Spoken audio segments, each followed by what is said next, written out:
May 1989, Shorthand Tamil Senior Grade.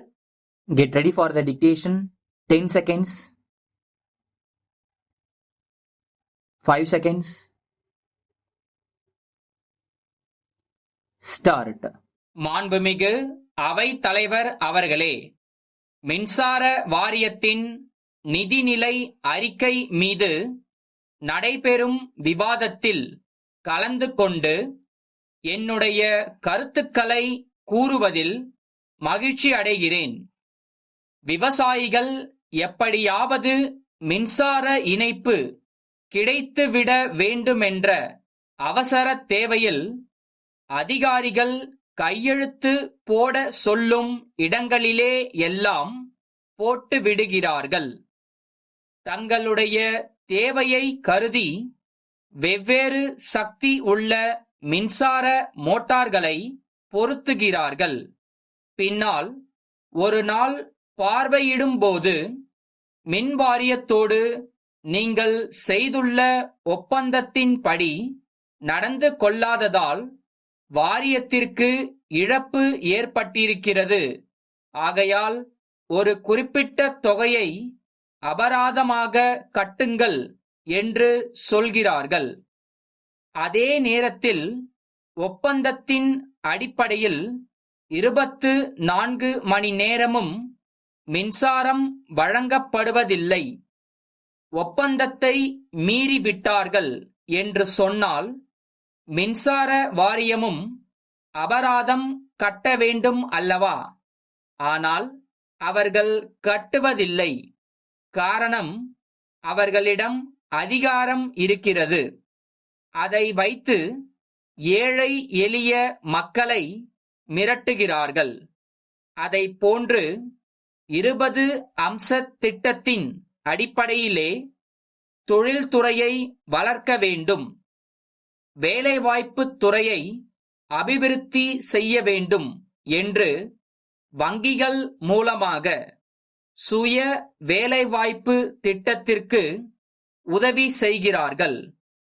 தங்கள் வாழ்க்கைக்கு பிறர் கையை எதிர்பார்க்காமல் தாங்களே முயன்று அரசிடமோ வங்கியிடமோ உதவி பெற்று தங்களுடைய வீட்டில் தட்டச்சு செய்தல், துணி தைத்தல் போன்ற ஏதாவது ஒரு சிறு தொழிலை செய்து வாழ்க்கை நடத்துபவர்கள் இருக்கிறார்கள். அப்படிப்பட்டவர்களுக்கு வர்த்தக ரீதியிலான மின்சார கட்டணம் விதிக்கப்படுகிறது. அது கூடாது என்று கேட்டுக்கொள்கிறேன். இன்றைக்கு தமிழகத்தில் இருக்கக்கூடிய அத்தனை உள்ளாட்சி அமைப்புகளும் நிதி பற்றாக்குறையினால் தடுமாறிக் கொண்டிருக்கின்றன. நிதி வசதி இன்மையால் உள்ளாட்சிகளின் தேவைகளை நிறைவேற்றிக் கொள்ள முடியவில்லை. தேர்ந்தெடுக்கப்பட்ட உள்ளாட்சி அமைப்புகள் வந்த பின்னால் தமிழ்நாட்டில் அத்தனை வீதிகளிலும் இருளை பகலாக்குகிற அளவுக்கு மிக சிறப்பாக தெருவிளக்குகள் எரிந்து கொண்டிருக்கின்றன. அதன் காரணமாக வாரியத்திற்கு இப்பொழுது அதிகமான கட்டணம் கிடைக்கிறது. இதை ஒரு சமுதாய சேவை என்ற அடிப்படையில் கருதி வீட்டு உபயோக அளவிற்கு தெருவிளக்கு கட்டணத்தை குறைத்தால் அவர்களுக்கு ஓரளவு உதவி செய்வதாக இருக்கும். நிதி நிலைமை ஓரளவுக்கு சீரடைய இது உதவியாக இருக்கும் என்பதை தெரிவித்துக் கொள்கிறேன். அடுத்தபடியாக மின்சாரத்துறை அமைச்சரே இன்று அறநிலைய துறைக்கும் அமைச்சராக இருக்கின்ற காரணத்தால் இங்கே முக்கியமான தேவை ஒன்றை நான் சுட்டிக்காட்ட விரும்புகிறேன். தற்போது தமிழ்நாட்டில் பல கோவில்களில் போதிய நிதி வசதி இல்லாமல் இருக்கின்றன. கோவில்களில் விலை உயர்ந்த சிலைகள் இருக்கின்றன. அங்கே செல்லுகின்ற மக்களில் பலர் விலை உயர்ந்த நகைகளை அணிந்து செல்கிறார்கள். ஆகவே போதிய அளவிற்கு விளக்குகள் இருக்க வேண்டியது அவசியமாகையால் இது பற்றி கவனம் செலுத்த வேண்டுமென்று கேட்டுக்கொள்கிறேன். சென்னை திருவள்ளுவர் நகர் சமூக நலத் தலைவர் திரு சி. கண்ணப்பன் அவர்கள் சென்னை தலைமை செயலகத்திலுள்ள தமிழக அரசின் உள்துறை செயலாளர் அவர்களுக்கு 5/6/88 தேதியிட்டு எழுதிய கடிதம். ஐயா, சென்னை மாநகரம் இந்தியாவிலேயே 4வது பெரிய நகரமாகும். மக்கள் தொகை பெருக்கத்தை பற்றி சொல்ல தேவையில்லை.